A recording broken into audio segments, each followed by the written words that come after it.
Hello, everyone. We're just going to wait a few moments and allow people time to log on and join us. Welcome, welcome.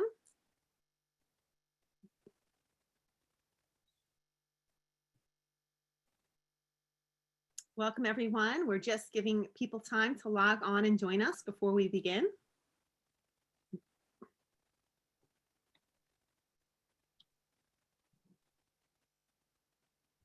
And I think we are going to officially begin our program. So welcome everyone to Hawk Mountain Sanctuary's Stay at Home Speaker Series. Today's program is A World on the Wing with Scott Weidensaul, author, editor, field researcher, and Hawk Mountain board member. Welcome, Scott. Hey, Jamie, good to be here. Always a pleasure. My name is Jamie Dawson, and I'm the Director of Education at Hawk Mountain Sanctuary. And thank you so much to everyone who is joining us this evening. We're thrilled that you are with us today. As you may know, Hawk Mountain is the world's very first refuge for birds of prey. And we continue to work hard to be leaders in raptor conservation, science, and education, locally and globally around the world. Hawk Mountain is a private nonprofit, and membership is the lifeblood of our organization. To all of our members, we thank you so very much for all of your continued support. We could not do what we do without you, so thank you. And if you're joining us this evening and you're not a member, we hope that you consider becoming one in the future. Hawk Mountain hopes that everyone remains safe and healthy during these times of COVID challenges, and we are so thrilled to be able to offer free virtual programming to our local and global community. As always, Hawk Mountain greatly appreciates and depends on donations. At any time during tonight's program, viewers may submit their questions through the Q&A platform on Zoom, and we've designated time at the end of the program to take some questions from the audience. And we could not be more excited that Scott Weidensaul is joining us this evening to share with us insights from his newest book, A World on the Wing, The Global Odyssey of Migratory Birds, which I may add, New York Times bestseller list. So wow, what a compliment, Scott. I also need to let everyone know that this book is available for purchase at Hawk Mountain's bookstore in the Visitor Center. So before we get started, I'd like to take a moment to share some of Scott's background experience with our audience. Scott Weidensaul is the author of more than 24 books on natural history, including the Pulitzer Prize finalists Living on the Wind, Return to Wild America, and The First Frontier. Weidensaul is a contributing editor for Audubon, a columnist for Birdwatchers Digest, and writes for a variety of other publications, including Living Bird. He is also an active field researcher, studying saw-whet owl migration for more than 2 decades, as well as winter hummingbirds, bird migration in Alaska, and the winter movements of snowy owls through Project Snowstorm, which he co-founded. He is a longtime member of the Hawk Mountain Board of Directors. Scott, pretty impressive credentials, I have to admit. And now I've just made it all up. Made it all up. And now New York Times bestseller, congratulations. Didn't make that up. That's so awesome. So Scott, what inspired you to write your latest book that we're so excited about? It's gotten such wonderful reviews, A World on the Wing, The Global Odyssey of Migratory Birds. What inspired you? Well, birds. I mean, come on. Migratory birds do amazing things, and we keep discovering more and more amazing things that they do. You mentioned the fact that I wrote a book called Living on the Wind almost 20 years ago. Actually, I'll get into a little bit of this at the beginning of my talk. But we've learned so much more about the physiology of migration, about the conservation challenges facing migratory birds. And let's face it, bird migration, as anybody who sat up on North Lookout in the fall understands, is such a compelling natural phenomenon. If you've got a pulse, you ought to be excited about bird migration. And it's springtime. We're at the peak, literally the peak of the spring warbler and passerine migration right now. Yeah, it's just, can you tell I'm excited about bird migration? I can tell. I love it. I love it. Well said. Would you mind sharing with anyone a bit of your personal connection to Hawk Mountain Sanctuary? Sure. Yeah. I mean, Hawk Mountain's been central to my life ever since I was a kid. 50 years ago this fall, as a matter of fact, when I was 12 years old, I made my first trip up to Hawk Mountain. I basically dragged my parents up there against their will. And it was, I've told this story so often. It was just, by dumb luck, just the perfect migration day in October. It was Columbus Day weekend. I think it was probably that Monday, my sisters and I had the day off from school. And oh God, the air was just full of raptors, and I was sitting up on North Lookout and yelling out identifications. Nothing in the sky looked anything like in my field guide, but when you're 12 years old, it doesn't stop you. And bellowing out, I'm using my outside voice, bellowing out identifications, all completely wrong. And there was a woman sitting in front of me who kept turning around and looking at me, and then sighed, and she'd go back to her hawk watch, and I'd yell some other egregious misidentification. She'd turn around and look at me again, and she finally put her binoculars down and said, "Son, sit down. You don't know what you're talking about." And then she sat down next to me. Her name was Jean Litzenberger. She was one of my mentors, started to teach me hawk identification. And so I got that day on North Lookout, changed my life, because three things happened to me. I got hooked on the Appalachian Mountains. I mean, I grew up in northern Schuylkill County, at the base of Ashland Mountain, but I didn't realize I was part of this enormous mountain range that goes from Newfoundland all the way down to Alabama, along which this river of raptors flows every year. So I got hooked on the Appalachians. I got hooked on raptors because, duh, raptors are the most amazing birds in the world. And I got hooked on migration. I went home that night and pulled out a National Geographic atlas, and because people have been talking about where these birds were coming from, from Greenland and Canadian Arctic and going to Bolivia and Ecuador. And, they were just names to me at 12. And I'm looking on the map and realizing that all these birds from all around the Northern Hemisphere going to these extraordinarily exotic places far to the south were passing literally over my backyard. And so half a century later, I'm still hooked. I'm still passionate. And I'm still passionate about Hawk Mountain. I mean, I'm not kidding that Hawk Mountain has been, one of the anchors of my world for 50 years. And few things in my life have I been as proud of as when I was able to serve as chair of the board of the Hawk Mountain Board of Directors. So, yeah, good place.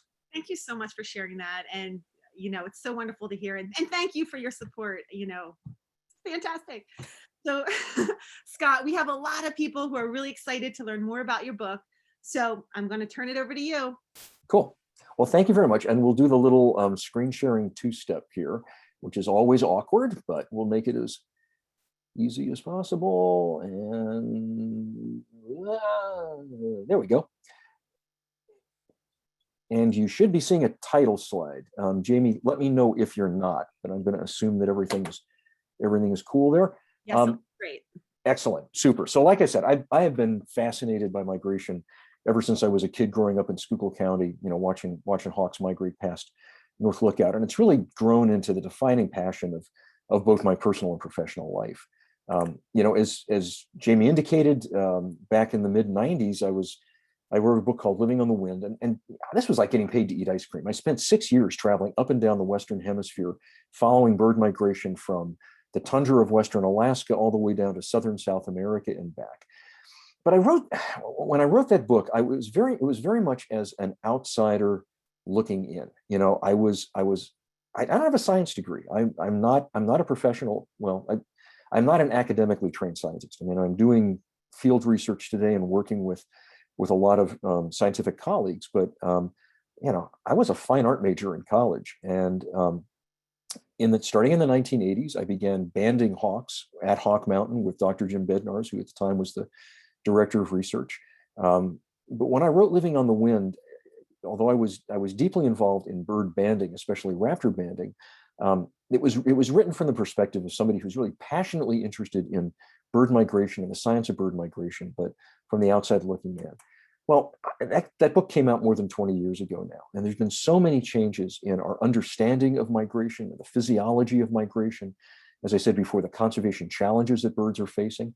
But my involvement has also changed and deepened and ripened over the years. I've become much more directly involved in migration research, working with colleagues in the National Park Service at Denali National Park in Alaska, studying, using really high-tech new tracking devices to study the migration of songbirds leaving Denali and flying to Asia and Central and South America, studying using, again, high-tech GPS, GSM transmitters to study the migration of snowy owls through Project Snowstorm, studying the expansion of Western hummingbirds developing, actually evolving before our eyes, new migration routes and new wintering areas in the East.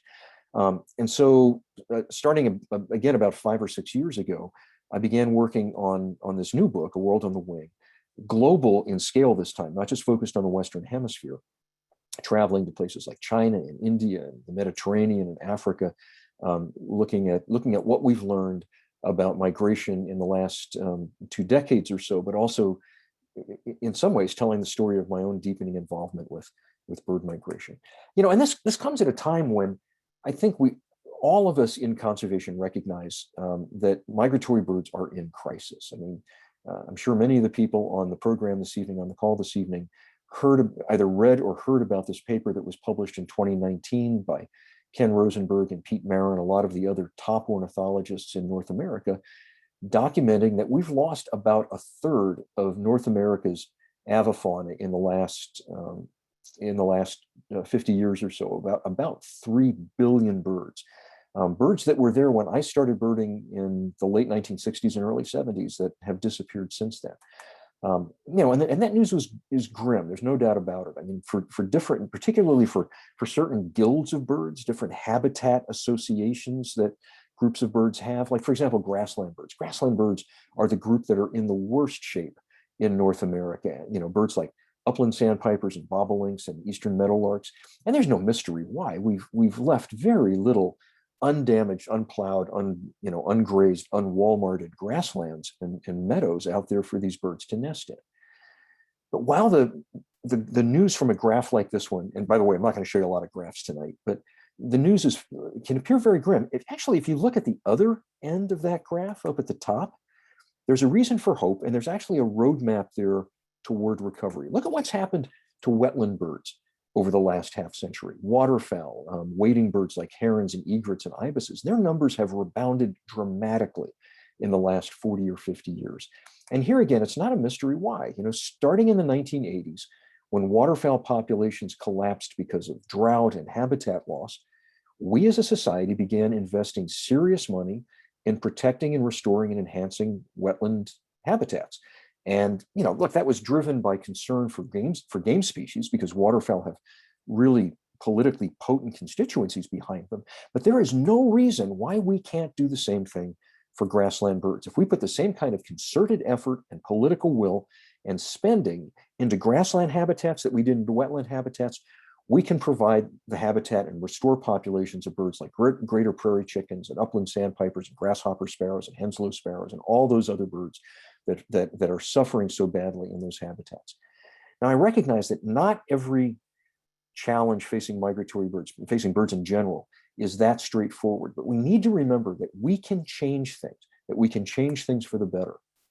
Even though the situation seems bleak, all around the world, conservationists are confronting the challenges facing migratory birds, and they're making progress against often fairly steep odds.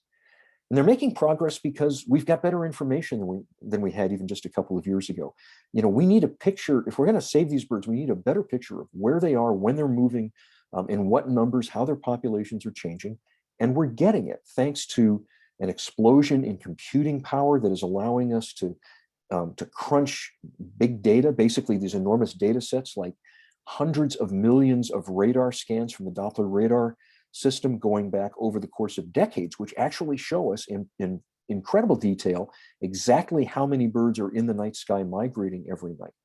And data sets like eBird, the largest wildlife observational database on the planet. It just passed 1 billion observations within the last month or so. That's painting in the details of where these birds are, where they're moving, how their populations are changing.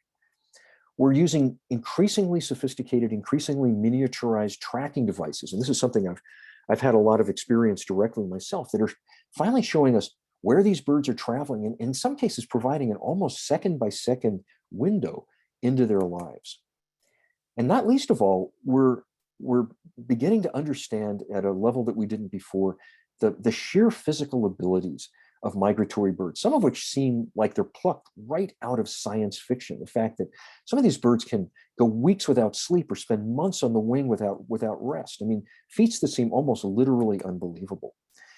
And so let's actually start tonight talking about what we're learning about migration endurance. Migration takes a lot of different forms. There's some birds are epic long distance migrants, others are completely non-migratory. Some of them, like dusky grouse in the Rockies, actually migrate uphill in the wintertime to high elevations, and they do it on foot.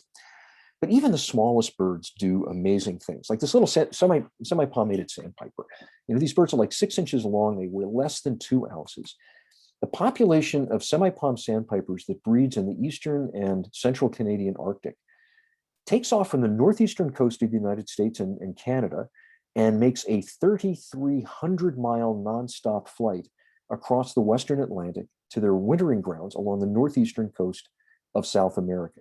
That is the equivalent of a human being running 126 consecutive marathons and doing it without food or water or rest. A couple of years ago, when a marathon runner broke the 4-hour record for a marathon, he was hailed as superhuman. And not to take anything away from him, that's true, but he's still distinctly sub-avian. In fact, anytime that you compare a bird to a human athlete, you're kind of insulting the bird. Think about the most elite human athletes. I mean, arguably that's a Tour de France cyclist at the peak of condition. That cyclist is operating at about 5 times his base metabolism, his resting metabolism.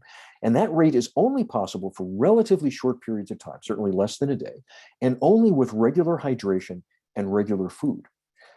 That little semi-palm sandpiper has a resting metabolism that's already dramatically higher than a human. They're little metabolic furnaces. Their body temperature is about 104 degrees. A lot of birds have to eat their weight in food every day just to stay alive. And when they're migrating, they're operating at 8 or 9 times their base metabolism. And again, they're doing that without any food, water, or rest. And in the case of a semi-palm flying to South America, doing so for 4 or 5 days of continuous powered nonstop flight. But semi-palmated sandpipers that make that Western Atlantic flight, they do share one interesting similarity to at least some human athletes. In the fall, many of these sandpipers stop off on the Bay of Fundy between Nova Scotia and New Brunswick and the coast of Maine. And, in the Bay of Fundy, famously, when the tides go out, it's like this 42-foot tidal range. It exposes enormous mud flats. And in that mud lives a little crustacean called Corophium. And I mean, they're there by the trillions and trillions and trillions. And the semi-palm sandpipers will seek them out and will feed on the Corophium, not only because they're nutritious, but also because they're very rich in omega-3 fatty acids. And those fatty acids basically supercharge the bird's aerobic capacity of its muscles. It dramatically increases the aerobic capacity of the muscles. So what these birds essentially are doing is juicing on a performance-enhancing drug. The difference is what they're doing is legal, and what Lance Armstrong did was not. We're also learning a lot about how birds navigate. And this has been one of the most kind of mind-bending aspects of our recent discoveries about birds. We've known for a long time that birds orient by the stars. They're aware of the apparent rotation of the stars around Polaris that gives them their compass directions, that they can use extremely low-frequency sound waves that are generated by tectonic activity and earthquakes and ocean surf, and can travel for thousands of miles. We know that some birds, like a lot of the seabirds, can actually smell their way home across thousands of miles of ocean. But we've also known since at least the 1850s that birds have a magnetic sense. But that's been a mystery. We've been puzzled for a long time at exactly what form that takes. When I was in college at Kutztown in the 1970s, I took a wonderful course in ornithology from the late Sam Gundy, a longtime Hawk Mountain member and a marvelous, marvelous professor. And Mr. Gundy taught us, because this was the assumption in those days, that birds had tiny little deposits of magnetic crystals called magnetite in their brains or at the base of their bills. That the assumption was they functioned like a little compass, kind of dragging their nose north. Well, it appears that magnetite really isn't part of the bird's navigation system. In fact, it may not be magnetite at all. It's probably part of the bird's immune system. And it turns out the way the birds are orienting and navigating magnetically owes itself to an aspect of quantum physics that was so bizarre that even Albert Einstein didn't like it. He called it spooky action at a distance, what's known as quantum entanglement. It was one part of his theories that Einstein was distinctly uncomfortable with. And so understanding that I am not a quantum physicist, and so you're getting a layman's explanation of what happens here. If you're a summer tanager flying across the Gulf of Mexico at night en route north from Mexico, and of course, most migratory birds travel at night. That's when even the birds like songbirds that are normally active in the daytime, that's when they do most of their migration. The summer tanagers flying north across the Gulf of Mexico, and a photon of light, blue light that was emitted 10 million years ago from a distant star, enters its eyes and hits a molecule, pigment molecule called cryptochrome. And it knocks an electron out of that cryptochrome molecule and into an adjacent cryptochrome molecule. So those two molecules now have an uneven number of electrons, and they are what is known now as a radical pair in quantum theory. They are now linked together. Basically, they are one thing. And under quantum theory, no matter how weird this sounds, if you move those two particles anywhere in the universe, regardless of the distance, what affects one will instantaneously affect the other. They are essentially one thing. They become magnetic. And as the bird is flying through the Earth's magnetic field, all of these now radical paired pigment molecules appear to be producing waves of pigment in the bird's eye that allow it to see the Earth's magnetic field. I would give almost anything to see the Earth's magnetic field. It must be staggeringly beautiful. Almost every migratory bird, so far as we know, has that ability. And by the way, quantum entanglement, if you've heard about it, is probably because it probably will provide the foundation of unhackable quantum computers, the potential for faster than light communication, and theoretically Star Trek style teleportation. Like I said, science fiction, but the birds have been doing it for millions of years. And, again, to come back to this notion of comparing birds to human athletes, you can feel almost sorry for some poor schmuck who's been dragging him or herself up the side of Mount Everest or K2, trying to reach the summit, spending weeks and weeks laboring up the side of this mountain, spending a long time at each altitudinal level, each elevational level, acclimating to the thinner and thinner atmosphere. Finally, they're up in the death zone above 25,000 feet, sucking on supplemental oxygen, trying to drag one foot in front of the other. And they look overhead and they see flocks of bar-headed geese and ruddy shell ducks and cranes passing effortlessly overhead at 30,000 feet. These birds don't need weeks to acclimate. They simply take off from the lowlands of India and fly in one great swoop over the top of the highest mountains on Earth. And they're able to do that because any off-the-shelf bird has a dramatically more efficient respiratory system than a human being. They're in addition to their lungs, they have a whole complex series of air sacs throughout their body, so that instead of us, where we breathe in and breathe out along the same kind of tidal mechanism, where we only extract maybe 10% of the oxygen that we're breathing, a bar-headed geese can extract more than 90% because they have an even more dramatically efficient respiratory system than most birds. Birds have a complex series of air sacs in their body connected to their lungs. So each breath they take, each inhalation takes 4 in and out cycles to go completely through the body, pulls almost all the oxygen out. Bar-headed geese are even more efficient than most birds at that. They also have remarkably efficient hemoglobin for pulling the oxygen out of the air and transporting it through their circulatory system. And they also seem to be immune to pulmonary edema, which is one of the most dangerous medical problems for human climbers at high elevation. That probably kills more people at high elevation than anything else. We have no idea how they protect themselves from that. But as with many of these physiological changes, human physiologists are very interested in replicating in people what birds have been able to do.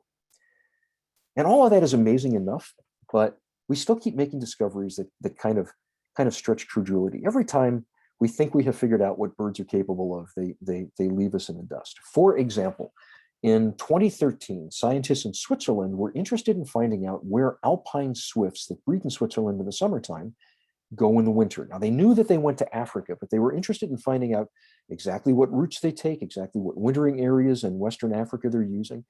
And so they captured these swifts in Switzerland, and they gave them little backpacks with tiny little data loggers that included light-sensitive geolocators, which basically would record the location of the bird every day at a very rough scale. so that when they came back the next year, they could figure out where the birds went. And also tiny little accelerometer that would tell the scientists how much of the bird's day was spent flying, how much of the bird's day was spent resting. They had that information for the breeding grounds. They were interested in getting that for the wintering grounds. So they catch these birds, they put these data loggers on them, they let them go. Birds come back the next year after wintering in Africa. They downloaded the data. They found out just exactly where the birds went in Africa. But when they looked at the accelerometer data, it just kind of flatlined. I thought, must have broken. Looked at the next one, same thing. Next one, same thing. Next one, same thing. It flatlined at continuous activity. Eventually, the scientists were reluctantly forced to admit what their data were showing them, which is that alpine swifts do not stop flying for 200 days. Once they leave the breeding grounds in Switzerland, all the way to Africa, the entire winter season in Africa, and all the way back up to Switzerland the following spring, they never stop flying. 200 days of continuous flight, which is amazing enough, except 2 years later, scientists in Sweden did the same kind of experiment using common swifts and discovered common swifts fly continuously for 10 months every year. Basically, if these birds didn't have to lay an egg in a nest and incubate it, they would have severed their connection to the land entirely. Well, swifts are insect-eating birds. They eat on the wing anyway, so they can feed on the wing, but how on earth do they sleep on the wing? How does any bird that takes days and days and days in migration, how do they manage to avoid sleep deprivation? A little blackpoll warbler taking off from the northeastern coast of the United States and flying down to the northeastern coast of South America, the same route that semi-palmated sandpiper took. How on earth does it prevent sleep deprivation? Well, it turns out migratory birds do something that some mammals do, what's known as unihemispheric sleep. Dolphins and other marine mammals do the same thing, where they put one half of their brain to sleep for a while, and then the other half of their brain and the adjacent eye, the attendant eye, and back and forth and back and forth and back and forth. And sometimes they're doing this mere seconds at a time and just flipping the switch from hemisphere to hemisphere. And they can keep this going, as in the case of swifts, for months at a time without suffering any ill effects, without suffering any of the problems that we get when we're sleep deprived. So a bar-tailed godwit taking off in the fall from Western Alaska and flying 7,200 miles nonstop across the widest part of the Pacific Ocean, a journey that we now know can take them up to 11 days. It's performing unihemispheric sleep as it's going across there, taking these little micro half-brain cat naps as they're going across the Pacific Ocean. But they can only make a journey like that if they've got the resources that they need at each end of the migration. In the case of the bar-tailed godwit, when they're preparing to leave on their migration along Bristol Bay in Western Alaska, they undergo something called hyperphagia, where they just binge feed for days and days and days at a time and balloon up in weight. So by the time they're ready to migrate, they are 55% fat. They're the fattest wild birds in the world. They jiggle when they walk and they feel like a water balloon. They're squishy when you pick them up. And in fact, having gained as much weight as they possibly can hold, they no longer need their digestive system, so they get rid of it. In a matter of days, their stomach, their intestines, their kidneys shrink dramatically. They atrophy in a matter of just a couple of days, at the same time that their breast muscles are increasing by 50% in mass and their heart muscle increases 30 to 50% in mass. And they do that without exercise. I would like to sign up for the clinical trial for doubling my muscle mass without exercise. And then they take off, they make this incredible flight, they land in New Zealand or Western Australia, they regrow their guts, and they spend the austral summer down there feeding. And then in March or April, in the austral autumn, they get ready to do the same thing all over again, but they go the opposite direction. They take off from New Zealand and they fly 6,000 miles, having just shrunk their guts again, all the way to the Yellow Sea between China and the Korean Peninsula. Land, regrow their guts, eat, swell up in size, guts shrink down, they take off, they fly a mere 4,000 or 5,000 miles back to Alaska, having flown about 18,000 miles in the course of a year, and going from being basically a sumo wrestler to the skinniest runway model you've ever seen on the catwalk to a sumo wrestler and we call that yo-yo dieting. That's really bad for human health. The birds suffer no ill effects of it. In fact, one physiologist who studies the blood chemistry of migratory birds was quoted as saying that, the blood chemistry of a migratory bird about to take off resembles a morbidly obese diabetic with severe coronary disease. They ought to be going to the ER rather than taking off on these extraordinary flights, and it doesn't seem to bother them at all. But as I said, they can only do these extraordinary migrations if they've got the resources at each end of the flight.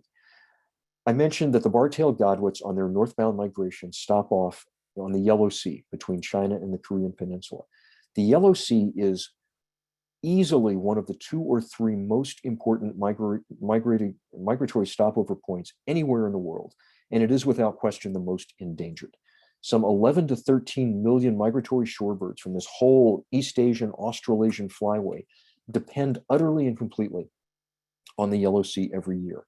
The mudflats of the Yellow Sea are the largest in the world. At a place like this, at Dongling, north of Shanghai on the Chinese coast, when the tide goes out, it may go out 20 or 30 kilometers. And while the mud looks featureless, it is full of invertebrates, a buffet for birds that have just flown 6,000 miles and arrive on the ragged edge of starvation. The problem is that particularly China and South Korea have destroyed millions and millions of acres of former mudflat. About 60 or 70% of the mudflats in the Yellow Sea have been destroyed in recent decades. The term for this, ironically, is reclamation, like you're taking something back that was stolen from you, but actually it's just coastal destruction to make industrial sites or dry land for cities or deep aquaculture ponds that really don't do the shorebirds any good. And so the remaining shorebirds are being squeezed into smaller and smaller spaces. And it's really, as one scientist over there told me, it's a birds per hectare equation now. For every additional couple of acres of mudflat that's destroyed, birds disappear. When South Korea built a 21-mile-long seawall that blocked the tide from 150 square miles of tidal marsh, on which a fifth of the world's great knots depended, a fifth of the world's great knots disappeared. They didn't go somewhere else. They vanished and without question died.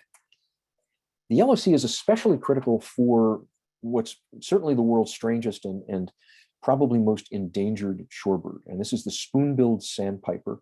There are somewhere between 200 and 600 of these birds left, depending on whose numbers you believe. Bizarre shorebird, weirdly charismatic little shorebird with this funky spoon bill that nobody really quite understands why they evolved it. It's obviously to help it eat, but we don't understand why it evolved that, and no other shorebird in the world has such a weird spatulate bill. They migrate through the Yellow Sea twice a year en route between their breeding grounds in the Russian Far East and their wintering grounds in Southeast Asia. And the spoonbill sandpiper has really become the poster child for Yellow Sea conservation because it is so strange and charismatic and, dare I say it, cute. I mean, trust me, Google baby spoon-billed sandpiper. Your heart will just melt. If you are the most glaciated person in the world, your heart will just melt.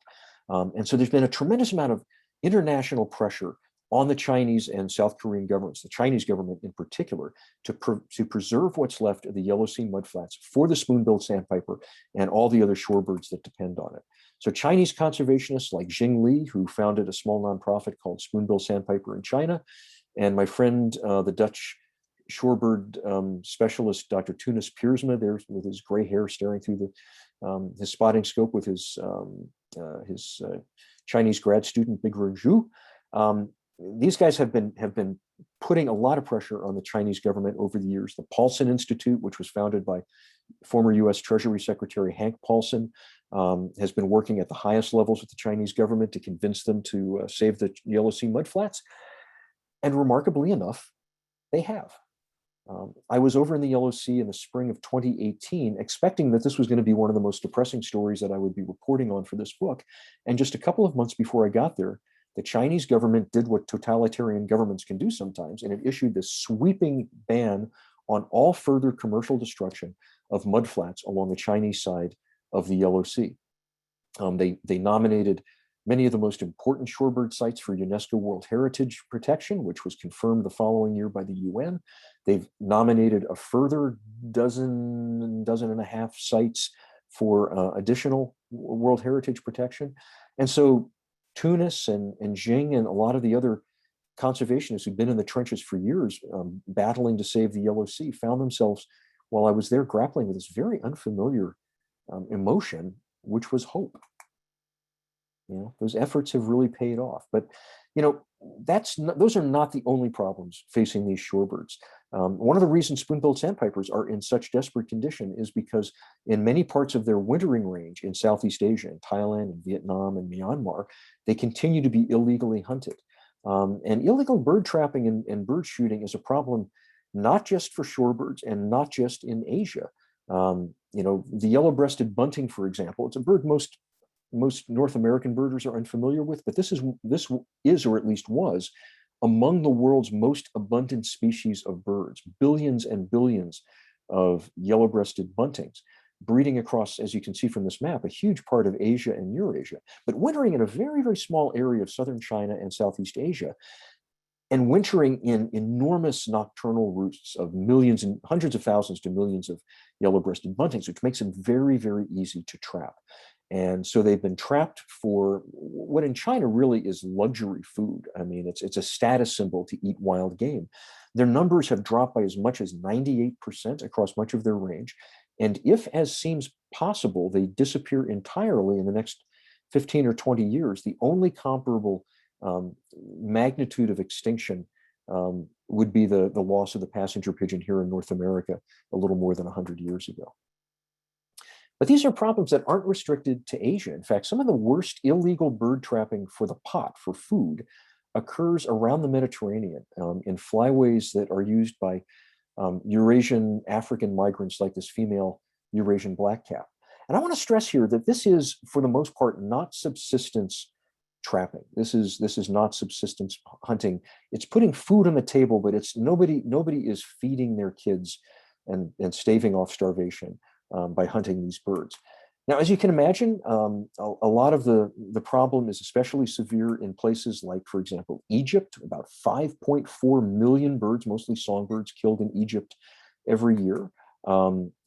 Syria and Lebanon, and almost 4 million birds in Syria, 2.5 million in Lebanon. These are fairly lawless places where there's not a lot of law enforcement, but 500,000 songbirds are killed illegally every year in France. Endangered ortolan bunting, several species of thrushes, and the worst place in the Mediterranean to be a migratory bird, the country with the worst record on this, is actually Italy. About 5.6 million birds, mostly songbirds, killed in Italy every year, particularly in northern Italy. And again, this is hunting for the pot, but not at a subsistence level. This is a tradition that people are reluctant to give up on. It's become kind of a luxury food, and in flagrant disregard for the law. In all, about 11 to 36 million birds are killed in the Mediterranean basin every year. At times, it seems remarkable that any bird can make it out of Europe and Western Eurasia alive. On a per capita basis, the worst place in the Mediterranean basin to be a migratory bird is the island of Cyprus, about the size of Connecticut. In some recent years, as many as 10 million migratory songbirds killed in Cyprus every year. In more recent years, at least 2.5 to 3 million, which is still an extraordinary toll in such a small area. Cyprus, as you can see, lies in the eastern Mediterranean, just south of Turkey. And it's a migratory funnel. A tremendous number of birds using Cyprus as a way station between Eurasia and their wintering grounds in Africa. And again, I want to stress here, this is not subsistence hunting. This is an old tradition that goes back to the days when it was subsistence, but it's not anymore. Traditionally, in Cyprus, as in many parts of the Mediterranean, birds were trapped using a technique called lime sticking, L-I-M-E. Has nothing to do with little green fruit that you slice up and put in your Corona beer. Lime comes from the old Indo-European word meaning gluey or sticky. And the base for the lime that they use in Cyprus are the fruits of these Syrian plums, which I was not sufficiently warned how damnably difficult it was to get the stuff off my fingers when I squeezed one of these little fruits. They mix these up with honey and a lot of other ingredients and boil it up and create this gummy gooey stuff that they smear on sticks and place these sticks in shrubs and trees where birds like this male Eurasian blackcap are going to go, and they become gummed up and stuck there. And the only way to get them off is to rip them free. Before we get too much on our high horse about this, we're having a serious, serious problem in Pennsylvania with exactly the same thing happening with sticky lanternfly traps. Wildlife rehabbers across Pennsylvania are swamped with people bringing in birds that got caught in their lanternfly traps. If you have sticky tape up for lanternflies, please take it down. There are better alternatives like circular traps that you can use.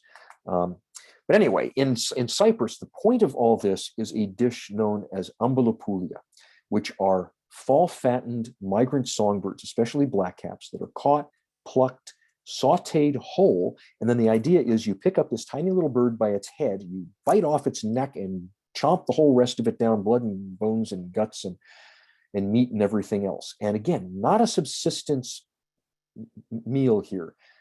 If you can find a restaurant that will serve this to you under the table in Cyprus, and a lot of them will do that, it'll set you back 60 to 80 euros, 80 to 100 bucks. You know, nobody is feeding their hungry kids on ambulopoulia, and they're not using lime sticks for the most part. There is industrial scale poaching going on in Cyprus, mostly linked with organized crime and mostly using hundreds and hundreds of meters of mist nets with electronic audio lures that broadcast the calls of thrushes and blackcaps and other birds and lures them in.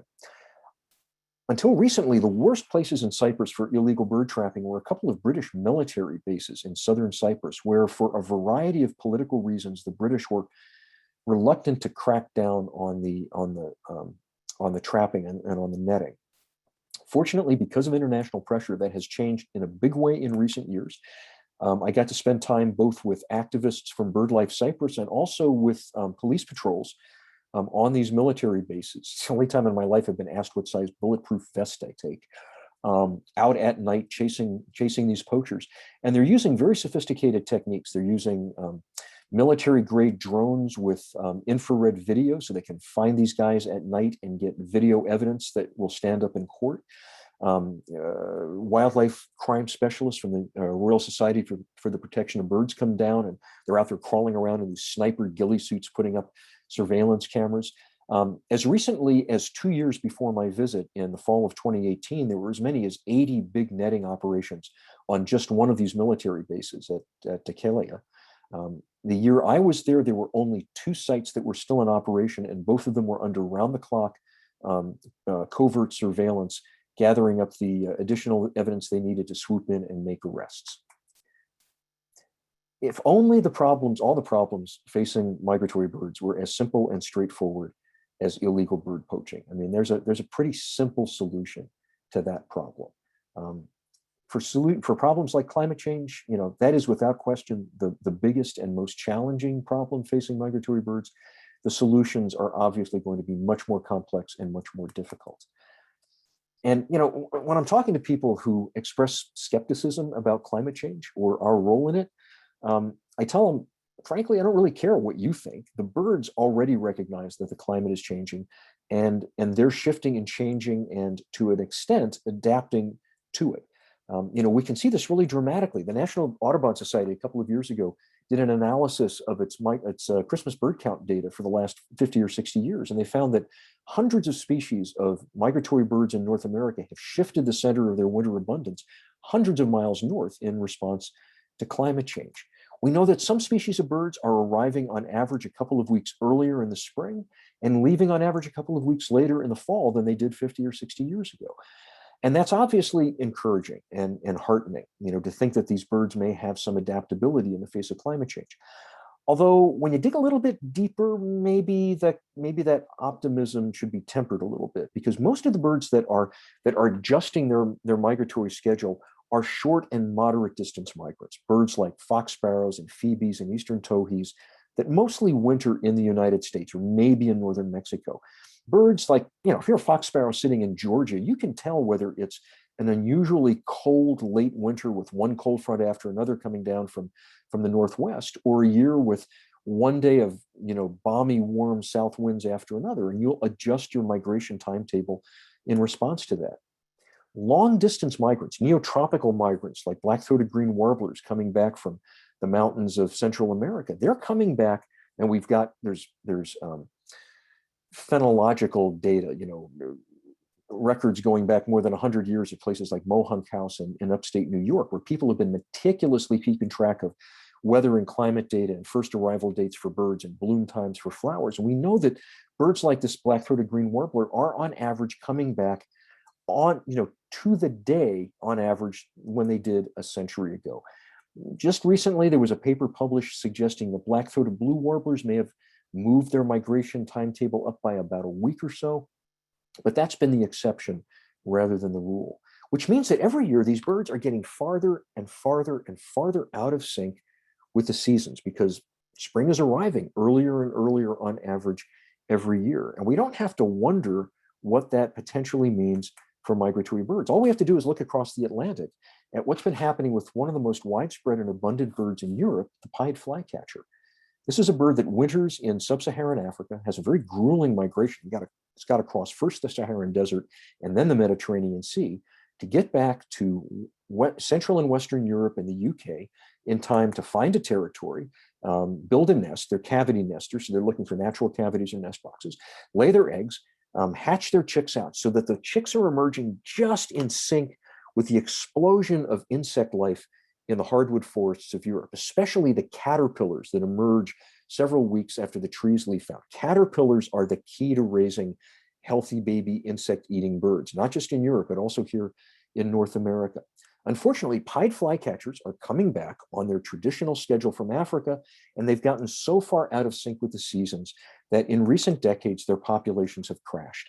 They've dropped by as much as 50% in the UK and by as much as 90 to 95% in parts of Europe like the Netherlands, because they no longer can find enough insects at the time that they need them to successfully feed their chicks. We have not seen those kind of collapses among North America's migrant birds, possibly because our neotropical migrants don't have as arduous a journey, also because we have a much more diverse caterpillar fauna in the forests, especially Eastern and Central North America. There's not as sharp a caterpillar peak. It's much more spread out, so the birds are still able to find enough to feed their chicks. But that's not to say that there have not been problems for migratory birds in North America. One of the weird things about global warming, actually why some people call it global weirding, is that things aren't changing uniformly everywhere. Some places are getting wetter and other places are getting drier. Some places are getting warmer. Some places are actually getting colder, at least at certain times of the year. In some places, all of that is happening at different times of the year. And one of those places where things are especially weird is the Central and Eastern Canadian Arctic. In that part of the world, late winter and early spring has actually gotten dramatically colder and snowier, while midsummer has gotten dramatically warmer. And so for long-distance shorebird migrants that breed there, like Hudsonian godwits and semi-palmated sandpipers and red-necked phalaropes like this one, these birds are caught in climatic whiplash, because by the time, say, a Hudsonian godwit migrates all the way back from southern South America, it arrives on its breeding grounds at Cape Churchill in Manitoba, and everything is still locked up in ice and snow. And so it waits and it waits and it waits, and it finally lays its eggs and starts incubating, but bam, the climate switch happens, and suddenly it's dramatically hotter than it was. These birds are timing their migration and the emergence of their babies to coincide with the emergence of the insect swarms in the Arctic summer, because baby shorebirds have to feed themselves. They come right out of the egg, able to move and run and feed themselves. There have to be enough insects for them to catch. And what's happening, because the birds are late in starting, but because it gets dramatically warmer, the insects are actually coming out earlier than they once did. You got that climate disjunct there. And many years, Hudsonian godwits, for example, only about 6% of them are able to successfully bring off a brood of chicks. Climate change is also going to affect the habitats that birds depend on. Birds like scarlet tanagers, a common breeding species in the forests of Hawk Mountain, a common breeding species in the hardwood forests up and down the east and across the upper Midwest. But if you look at what the climate models suggest the temperatures are going to be in 2080, as the National Audubon Society did for several hundred species of North American birds, they found that under the most optimistic climate regimes, and we're way outside optimistic at this point, the way things are shaping up, only about 9% of what is currently scarlet tanager habitat is still going to be scarlet tanager habitat in 2080. In fact, most of those scarlet tanagers will have had to have moved up to 1,000 miles to the north. Except these are hardwood specialists. And I don't know that anybody thinks that within the space of a human lifetime, oak trees and beech trees are going to migrate 1,000 miles north into what are now boreal spruce forests in central and southern Canada. This is one of the reasons why scientists at places like the National Park Service are talking increasingly about facilitated migration, actually helping plant communities to make that leap hundreds or in some cases thousands of miles to the north so that they're ready and waiting for the new climate regime that is coming. But this is going to be one of the biggest challenges for migratory birds as we see a reshuffling of the plant and forest communities and ecological communities on which they depend. So look, I'm obviously not sugarcoating anything here. The challenges that are facing migratory birds are huge. And migration remains the most poorly understood part of the bird's annual cycle. We know very little about what happens during migration, except that we know it is the most dangerous part of the bird cycle. If we're going to preserve migration, if we're going to restore bird populations, we need to understand what's happening in migration. And fortunately, maybe just in the nick of time, we're getting the tools that we need to do that. And it's funny, when the National Weather Service built the Doppler radar network in the early 1980s, they did not do this for the sake of ornithology. But man, oh man, oh man, has this been a boon to ornithology, because suddenly it gave us the opportunity to visualize and track nocturnal bird migration in real time. We'd always been able to use radar back in the 1950s to capture snapshots of bird migration, to see these enormous flocks of birds migrating across the Gulf of Mexico. But the Doppler radar system gave us the ability to not only see these birds, but actually calculate how many birds per cubic meter of airspace are up there. And with the new dual polarization radar that NWS rolled out a couple of years ago, which was designed to tell raindrops from snowflakes from ice crystals, it makes it easy to tell small birds from medium-sized birds from big birds, to tell the beak end of the bird from the tail end of the bird.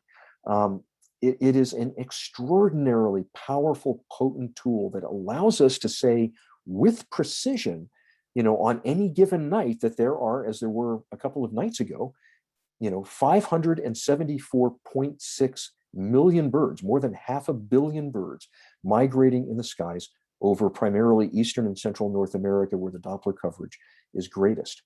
And not only that, because there are archived weather radar data going back to the beginning of the Doppler radar system in the early 1980s, and because we now have the computing power to crunch all of those tens and tens and tens of millions of radar scans every 10 minutes at 143 sites, 24/7, 365 days a year, it's given us a time machine, because we can look at how migration has changed by the week, by the month, by the year, by the decade, all the way back to the beginning of the Doppler radar system. And hey, those of us who are old farts, we've been right. There are not as many birds as there used to be, but it gives us insights into where and how migration is changing, and allows us to see migration on almost a real-time, moment-to-moment basis now, that it's providing opportunities for us for conservation. I'll get to more of that in just a second. Because the one drawback to radar is it can tell you how many birds are up there. It can tell you if they're big or they're little, but it can't tell you what kind they are. And so in order to paint in the details, to understand migration, you need another aspect of big data, which is eBird. eBird, as I said earlier, is the largest wildlife observational database on the planet. Tens of millions of checklists coming in on a monthly basis, painting in the details, allowing us to visualize with astounding detail where and in what numbers and at precisely what times birds are moving across not just North America, but increasingly the world, as we get more and more eBird data for the rest of the planet. And so that provides not just gee whiz science, but also boots on the ground conservation difference for birds. For example, a couple of years ago, scientists with the Nature Conservancy out in the Central Valley of California were trying to figure out a way to create bird habitat for migratory shorebirds at the time of the year when the birds are passing up and down the Central Valley, which is one of the linchpins in the Pacific Flyway. Most of what had been Everglades quality wetlands in the Central Valley were destroyed decades ago for agriculture.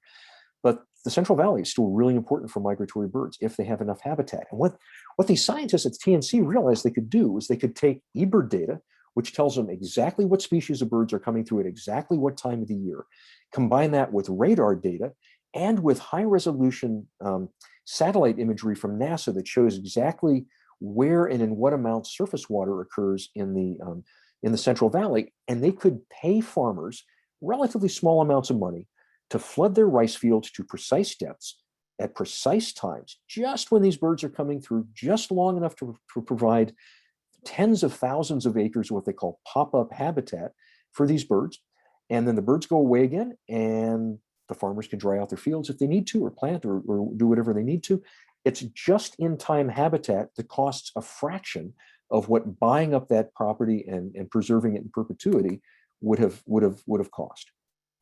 Radar and eBird are also showing us the degree to which urban light pollution is drawing birds in, especially in the fall migration, when it's mostly naive young birds on their first migration, drawing birds into urban areas, which is unfortunate. Obviously, birds fly into buildings, they find themselves, out of habitat, but it gives us two avenues for conservation. One is, because of radar data and eBird data, we know that in most metropolitan areas, the majority of migrant birds are passing through over the course of just a couple of nights at the peak of the migration in the spring and the fall. And if we can convince people to turn off their lights in their skyscrapers and their buildings, just on those nights, when radar and eBird predict that tonight is going to be a big night. And by the way, if you're interested in getting a bird forecast, just go to Birdcast, BIRDCAST, .org at the Cornell Lab of Ornithology, and they give you birdcasts every night. We can automate that, get the word out to cities, say, okay, tomorrow night's going to be a really big night for migration, turn your lights out. And we don't have to inconvenience people for weeks or months at a time, just on those few nights when the birds are moving in the greatest number. And also, because birds are going to get drawn into urban areas anyway, I think we're starting to realize that we need to be spending a lot more of our fairly scarce conservation resources on protecting and enhancing and restoring bird habitat in urban green spaces, in Central Park in New York City, and Fairmount Park in Philadelphia, and the Mount Auburn Cemetery in Boston. The birds are going to be coming into urban areas anywhere. They're going to be finding those green oases, those green life rafts. And so maybe instead of managing them just for human recreation, we can manage at least part of those lands for birds. We're also benefiting from an explosion in new tracking technology. And as I said earlier, this is one area that I've really been involved in very directly. Been involved with Project Snowstorm, where we're using these high-tech GPS, GSM transmitters that record data as frequently as every 6 seconds, telling us moment to moment what these snowy owls are doing. We've tagged more than 90 snowy owls from Alaska and Montana to the Atlantic provinces of Canada and down to the Chesapeake Bay. And if you're interested in finding out what our snowy owls have been up to, just go to www.projectsnowstorm.org. All the tracking data for all of those snowy owls is available there. It's been an incredibly exciting project. It's one of the most exciting things I've done in terms of bird research. But snowy owls weigh 4.5 to 6 pounds, and they can carry a matchbox-sized transmitter with temperature sensors and accelerometers and cell phone modems and all this other stuff in them. But if you're studying most migratory birds are small. And until recently, we didn't have tracking technology that allowed us to follow them relatively easily across continental or hemispheric or global scales. But we do now, and it's called the MODIS Wildlife Tracking System. This is a project of Bird Studies Canada, and it marries a very old tracking technology, VHF radio transmitters, except now at a nano scale, what are known as nanotags, fraction of a gram transmitters that are small enough, not just for the smallest birds like warblers and hummingbirds, but you can actually use them to track migratory butterflies like monarch butterflies or migratory dragonflies. And they're tracked using automated receiver stations like this one that basically looks like somebody forgot to take down their old-fashioned television antenna. There are now more than 1,300 automated MODIS stations around the world, concentrated, as you can see, mostly in Eastern North America, although that is changing very, very rapidly. I've been involved with something known as the Northeast MODIS Collaboration, which is a collaboration between the Ned Smith Center for Nature and Art in Dauphin County, the Willistown Conservation Trust in Chester County, which is kind of the base of operations for it, Powder Mill Nature Reserve out in Western Pennsylvania, and Project Owlnet. And over the course of the last 5 years, we've built more than 100 of these automated receiver stations in the Mid-Atlantic and New York, some of that with funding from the U.S. Fish and Wildlife Service. And with an additional Fish and Wildlife Service grant, we are in the process of building another 50 in New England over the next 3 years. But there are similar regional projects popping up all across North America, increasingly in Latin America and the Caribbean. The Northeast Moses collaboration is working very closely with Birds Caribbean, for example, to build a Caribbean-based MODIS operation. And the cool thing is all of the tracking data from all of the birds and bats and butterflies and dragonflies that are being tracked by MODIS are publicly available. You can go to www.modis.org. And if you're interested, say, in the migration of common nighthawks, one of my former owl banding volunteers from South Central Pennsylvania is doing her PhD at Guelph University in Canada, and you can see where Alora's eastern whippoorwills and common nighthawks have been going. It is a cool time to be studying migration, and all of these developments are happening, I think, just in the nick of time, giving us the information that we need to reverse the declines in these migratory birds and start toward restoration. Because sometimes, the hardest thing to find in migration is hope. The challenges can seem so big and so daunting, it's really easy to despair, which is why I want to leave you here this evening with one final story that I think that shows what can be accomplished by anybody in even the most challenging parts of the world for migratory birds. And it's rare where you find a story that encompasses so many of the challenges facing migratory birds, but you come out the other end feeling pretty good about it. So I want to take you now to one of the most remote places on the planet, certainly one of the most remote places I have ever visited before, the mountains of Nagaland in northeastern India. Every year, millions of Amur falcons, these about the size of an American kestrel, highly insectivorous falcons that breed in Siberia and northern China, they pass through northeastern India on the southern fringe of the Himalayas, en route to their wintering grounds in southern Africa. And they gather in Nagaland because, as I said, they're insectivorous. And in the wake of the seasonal monsoon rains in late October and early November, trillions and trillions of subterranean termites emerge on their mating flights, big and fat and juicy, and a perfect food for a migratory falcon that has the longest migration route of any raptor on Earth, and the most challenging and longest overwater migration. They're going to travel some 9,000 miles to southern Africa and will travel 2,400 miles across the Indian Ocean. So they need full fuel tanks before they make that trip.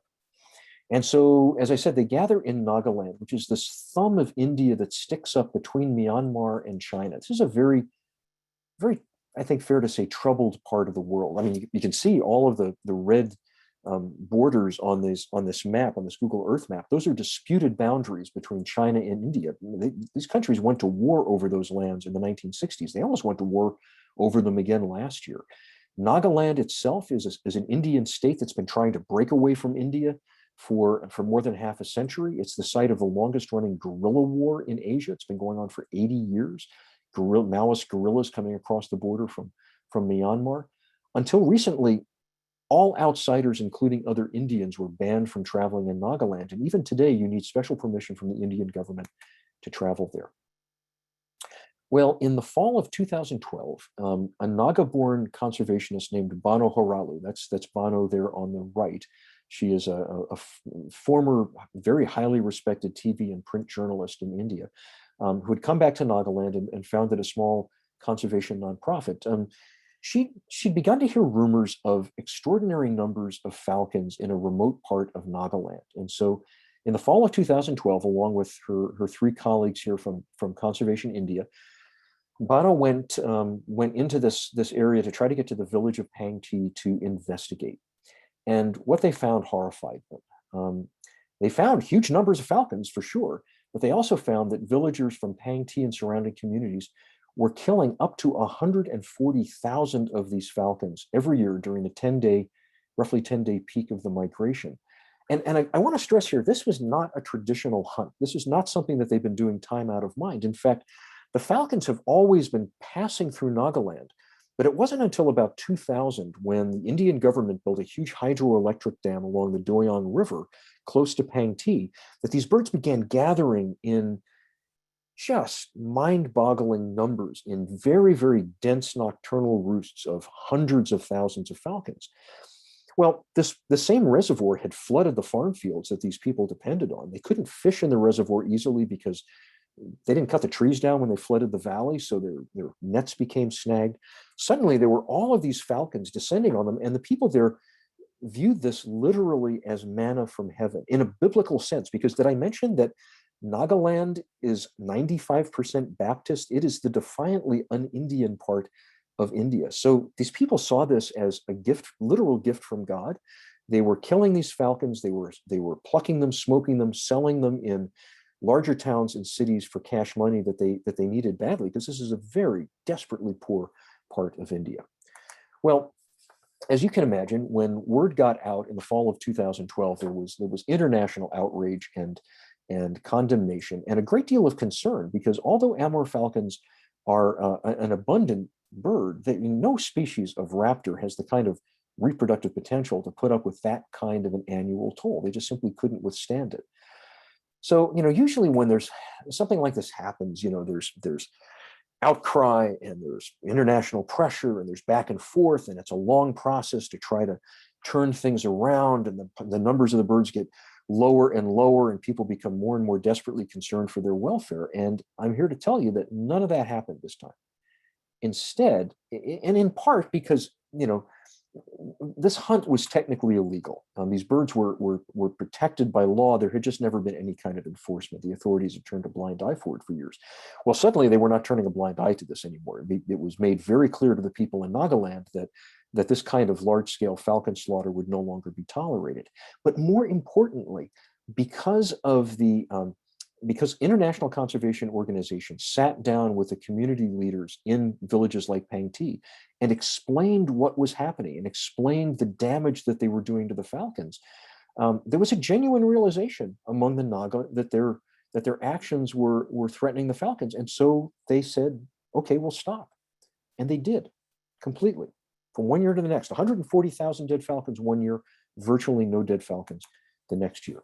Within a year or two, the world went from condemning the Naga for their brutality to praising them for becoming the guardians of these falcons. It was one of the most extraordinary changes for conservation that I've ever heard of, and it almost seemed too good to be true. I had to wonder what would happen. For example, one of the reasons the Naga turned away from hunting so readily is because they were told, with justification, that this is one of the world's great wildlife spectacles. People are going to want to come to see this. Tourists are going to want to come to see this.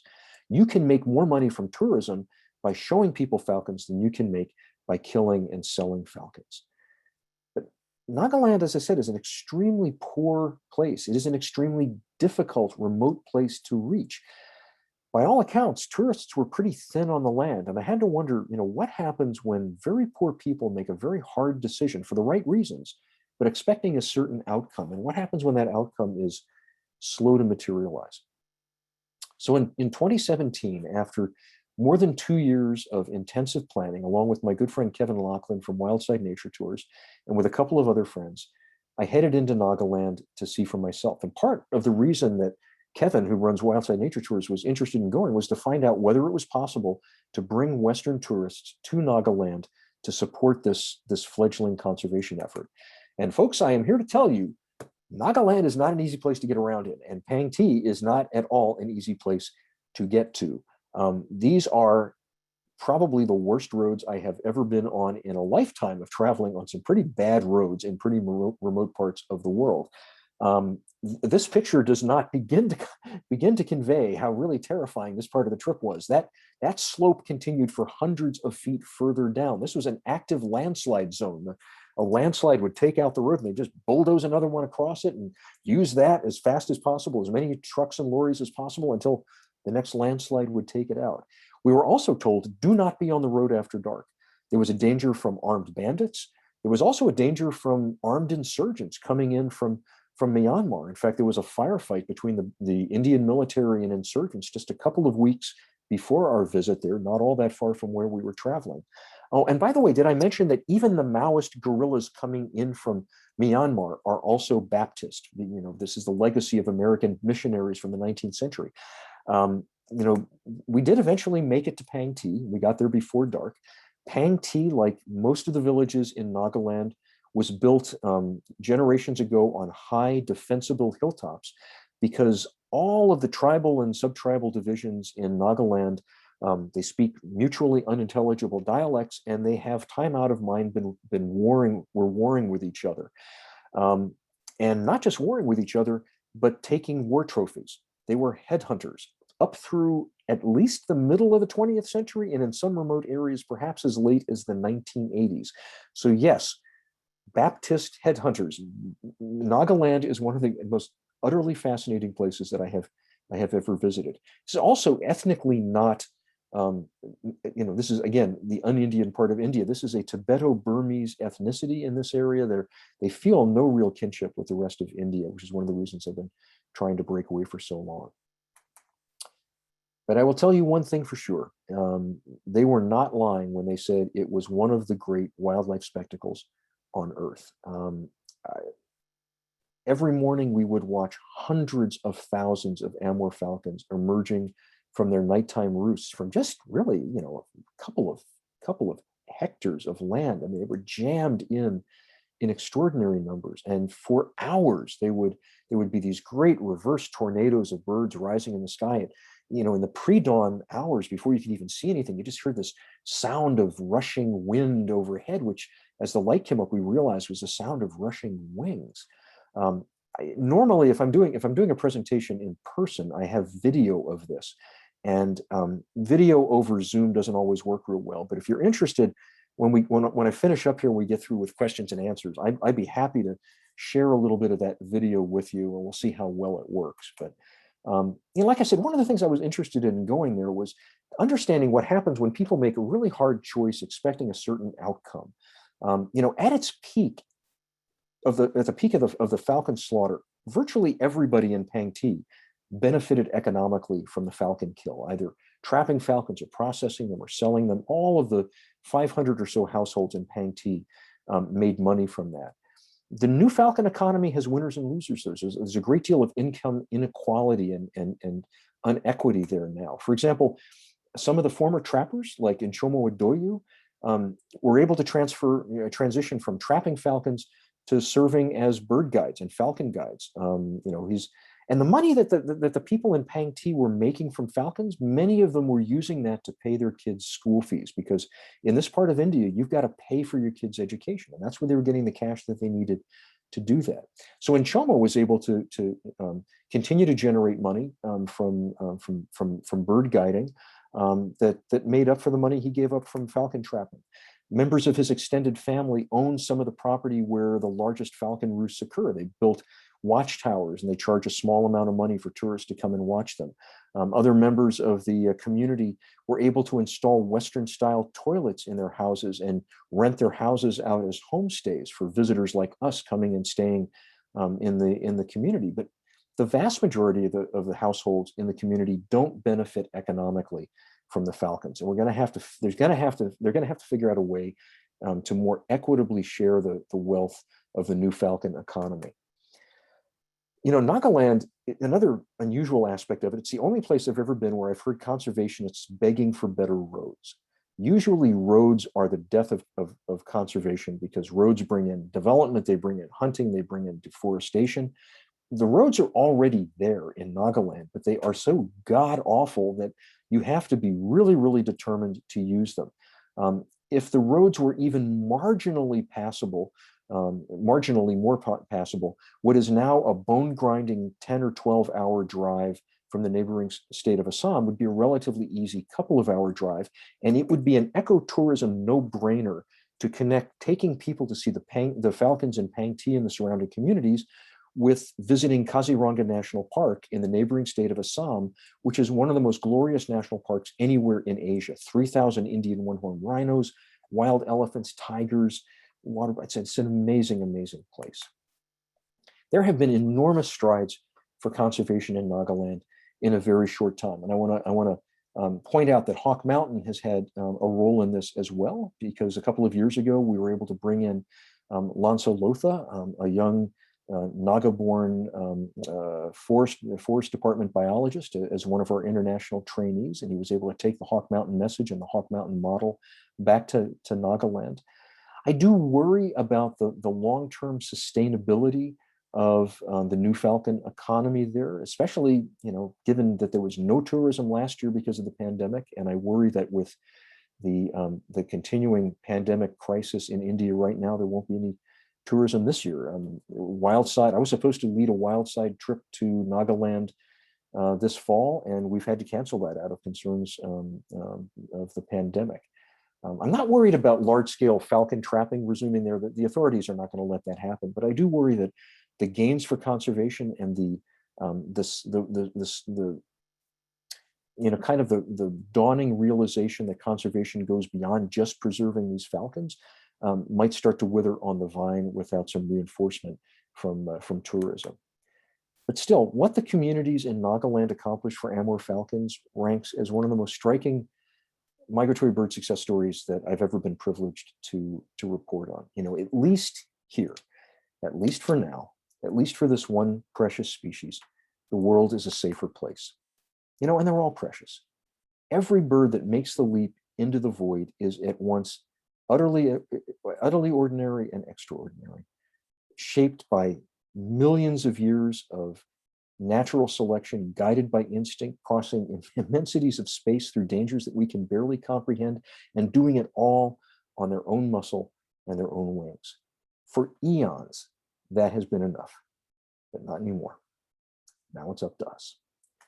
So folks, I want to thank you so much. I want to thank Jamie and everybody at Hawk Mountain for the opportunity to be with you this evening. I'm going to take a drink of water, and then we can answer any questions that anybody's had. And at the end, if anybody wants to stick around, I can share some video of Amur falcons that will blow your mind. Scott, thank you. That was absolutely fascinating and inspiring. What a fantastic presentation. We did have a comment come through in the chat, someone saying this was fantastic. Please tell Scott what a wonderful presentation, but they had to jump off early to go to a meeting, but they wanted me to express that to you. Well, that was very nice of them. Thank you. Yeah. So if there's any questions, feel free to have them in. Lots of compliments to you, Scott, coming in through the chat. Well, and may I also say, I took a look at the participants earlier, and I know there's an awful lot of old friends and familiar faces on this evening. And man, now that we can see the light at the end of this pandemic tunnel, I can't wait to eventually be back in the same physical space with all you guys as well. So hope that happens soon. And I love how you started off earlier in your presentation, and then you kind of concluded with it with the Nagaland story to emphasize hope, because it's almost as a conservationist, it can be overwhelming when you know what's really going on. Sometimes the challenges. So it's so wonderful to spread these stories of hope. Well, I think one thing that, and again, I'm not trying to sugarcoat anything here. I think we all recognize that we're up against it, but I think we underestimate the resiliency of birds sometimes. Yeah. If history teaches us anything, it's that if we give nature half a chance, it'll come roaring back. Yeah, sure, it's depressing that in my lifetime we've lost 3 billion birds, but in some respects, I'm kind of amazed that we've been able to keep 2/3 of North America's birds in the face of so much that we've done over the last half century or so. If we just have to give them a chance, and we've got roadmaps. If people are interested and they want to take a deep dive into this, the same group of scientists that did that 3 billion birds lost paper, Pete Mara, Ken Rosenberg, a lot of those others, have started what they're calling the Road to Recovery, R2R. There have been 2 major multi-day online conferences in the last year, mapping out what do we know, what do we need to know, where are the knowledge gaps, how do we fill those gaps as rapidly as possible, where's the low-hanging fruit where we can start to make progress on migratory bird conservation, on bird conservation in general, but especially migratory bird conservation right away. And one of those places is grassland bird conservation. If we rebuild our grasslands, we'll bring those birds back. It doesn't solve the problems for everybody, but it's like, like Pete Merritt told me when that paper first came out. He said, yeah, look, at least we know what the score is now. And we can see, looking at the data from the last 50 years, where we've made big progress for certain groups of birds. Well, let's replicate that now for other groups of birds. Absolutely, absolutely. We do have a question that came in. Mm-hmm.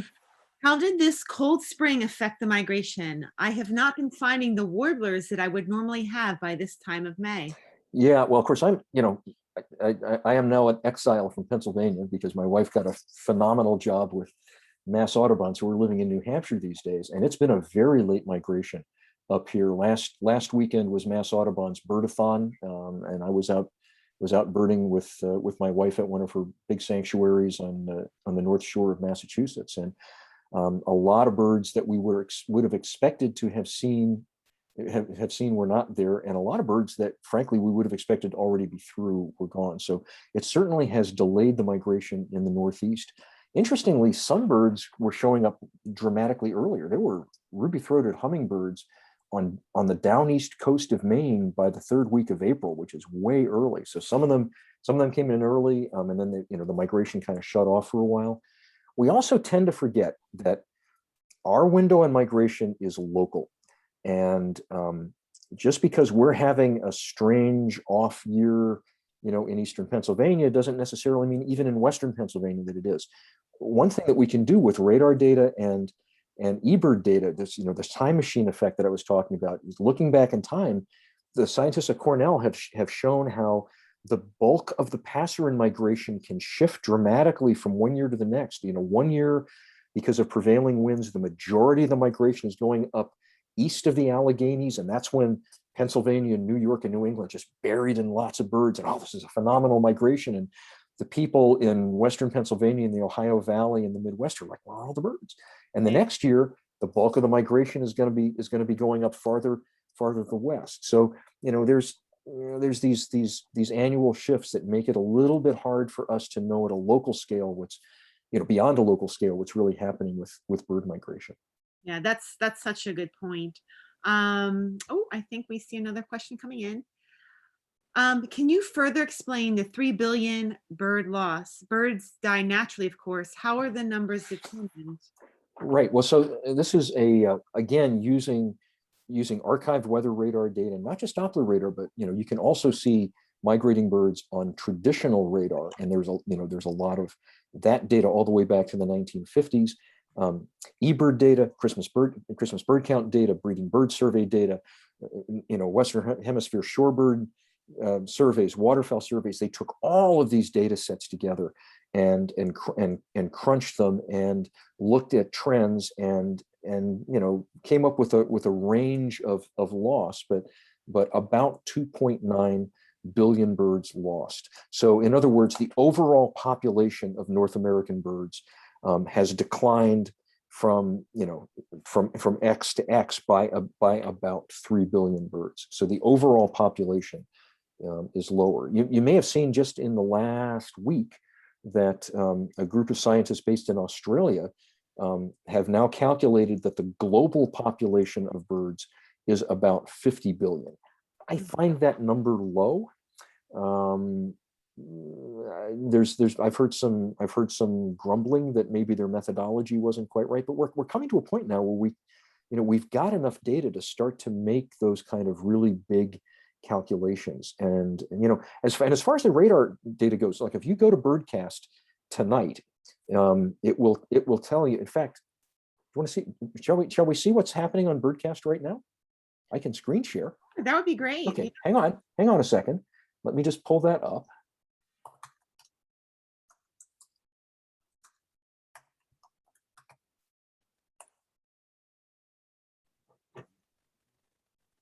So I will screen share again here. Mm-hmm.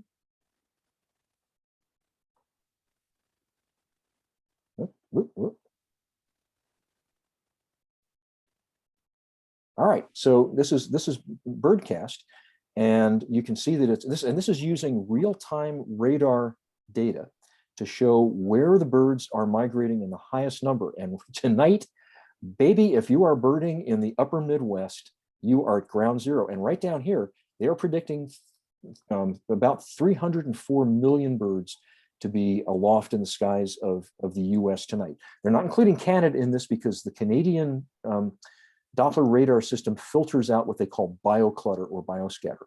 So, I mean, they're not pulling these numbers out of their butts. You know, you can calculate exactly how many birds per cubic meter of airspace are up there. So over the course of the night, you'll be able to go back later in the evening and play this out. It'll show you, you know, the direction that these birds are traveling, and there'll be a little ticker down here that will, you know, tell you how many birds at the moment are aloft. It's crazy stuff. It is absolutely crazy stuff. So, wow, thanks for sharing that. Scott, I have a question. It's a question that actually someone emailed me earlier today, and I will pass this question to you. What are your thoughts about some of the theories correlating cell phone usage to threats to birds and migration? So far as I know, there is no good evidence that you know, cell phone transmissions are messing up birds. Now, electromagnetic interference in general certainly might have an effect on them, but that's an area, I think, that's ripe for better research. You know, we're flooding the atmosphere with electromagnetic radiation, and we know that a lot of organisms are sensitive to that, but you know, I have not seen evidence that cell phone transmissions specifically are an issue for birds. That's not, you know, it appears that light pollution is, you know, it is a demonstrably more important issue for migratory birds, especially in the fall, than these other things are. Thank you so much for that. Well, I think that we got all of our questions. I don't see any more coming in. Did you want to share the video clip of the falcons? Let's give it a try. And if it's herky and jerky, I apologize. There's no audio with it. And so I'm gonna turn off my video. Okay, and I will do the same here. Hang on a second. Let me turn that off first. I'll stop my video. Share screen. So, yeah. How's that looking? Is that panning fairly smoothly, Jamie? Yeah, I think it looks good for a Zoom video.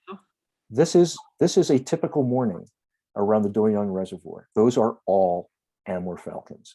And the first morning we were there, I mean, we got into Pang Tea right at dark, and when we talked to our guides that first night, they told us, and I don't know if this was like a miscommunication or what, there were only a couple thousand falcons.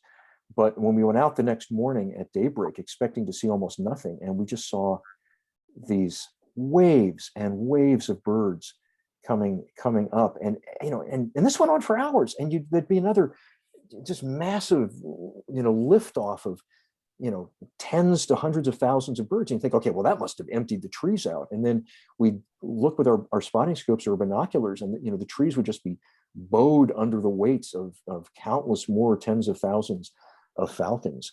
And this was not the only roost. I mean, there were other roosts up and down the edge of this enormous hydroelectric dam. So you would see these, you know, like plumes of what looked like smoke coming up all across the distance. You know, I've seen some of the biggest raptor concentrations on the planet. I was part of that original team back in 1992 at Veracruz in Mexico. I've never seen anything like this. It should be a bucket list for anybody who has an adventuresome travel bent and a passion for raptors. Future Hawk Mountain trip. And Scott, your video clip ruined the snow geese for me at Middle Creek. I thought that was cool, but now that's it is. Oh, come on, it is cool. It's all cool. It's all good, Jamie. It's part of that global system of wonder and awe that is bird migration. Oh, well, it's fantastic. We do have a quick question. What are the falcons eating? The Amur falcons. Okay, so when they're in Nagaland, they're feeding on termites, what are known as termite alates, which are the fertile winged adult termites. So the female termites emerge from these underground. They don't have termite mounds like in Africa. They're subterranean, but after the monsoon rains, they chew up to the surface, and they just emerge in these plumes. It's crazy because when you look like kind of against the sun where these termite swarms are, you just see this constant twinkling of all of these gossamer wings. And the falcons are swooping in, like you see a kestrel or a merlin grabbing a dragonfly at North Lookout, grab these things, rip off the wings, eat them, and they're just eating termite, ballooning up in weight. And then off they go across the Indian Ocean. What's interesting, recently scientists have documented that some species of dragonflies migrate from India to Africa, that there appears to be a plume of insects riding the winds across the Indian Ocean. So it's also possible these Amur falcons are able to get food on the go as they're moving, as they're migrating across the Indian Ocean on that 2,400-mile trip. Awesome. Way cool. Scott, this has been amazing. Thank you so much. Thank you to our fantastic audience. And there's more questions coming in. Oh my gosh. Okay, we'll do one. Yeah, sure. That's fine. Has anybody researched how the massive influx of falcons has affected other parts of the local ecology? The quick answer to that is no. I mean, we in the outside world didn't know about this until, less than 10 years ago. There's been a little bit of research that's done there. Devin Mehta, who was another international trainee at Hawk Mountain in fall of 2019. I met Devin when he was doing some master's work there, studying the diet of the falcons. Poor guy was collecting regurgitated falcon pellets, and he was, having to tease them apart and identify all the little body bits from insects in there. But no, I mean, nobody has put that kind of on the ground research. So if somebody's looking for a master's or PhD project, that would be, that'd be a good one. So yeah, awesome. Great question. Great question. Yeah, it is. Well, Scott, thank you so much. You are so passionate, man. Your energy and enthusiasm is just oozing out through cyberspace. So thank you so much. So many comments and compliments to you coming through in the chat. Well, it has been my absolute pleasure, Jamie. You know that I would walk through fire and broken glass for Hawk Mountain. So doing an evening program is that's not hardship duty. Thank you so much. Thank you. Thank you to our fantastic audience. I know a lot of the names on here, so thank you so much for joining us. We hope to see you again soon. As always, I like to end just with letting you know some of our upcoming programs that we have at Hawk Mountain. We do have a lot going on this weekend. This Saturday, the 22nd, we have outdoor nature sketching, and we will be sketching live raptor models. That's at 10:30. We have a few spaces left. We have free live raptor up close program at 2 p.m. We have an intro to hammock camping workshop at 3 p.m. Then on Sunday, the 23rd, we have yoga on the mountain at 9 a.m. And again, at 11 and 2, we have free live raptors up close programs, which you don't want to miss. The following Thursday, the 27th, we have sanctuary story time, which is when the shadbush blooms. And that's a free program at 11. And it's really highlighting the Lenni Lenape culture and their ties to the land and the seasons. And then the last weekend in May is our last weekend for the spring for our free live Raptors Up Close programmings at 11 and 2, both Saturday and Sunday. So come check it out. And I have to mention, we are excited to offer a variety of programs, many of them free, to celebrate Black Birders Week. So check out our website. We have a whole webpage dedicated to that. We have several programs throughout that week. And those programs start Monday, May 31st and run throughout that week, ending June 6th. And check out our website for more details. So thank you everyone so much, and we hope to see you again soon. Bye for now. Bye.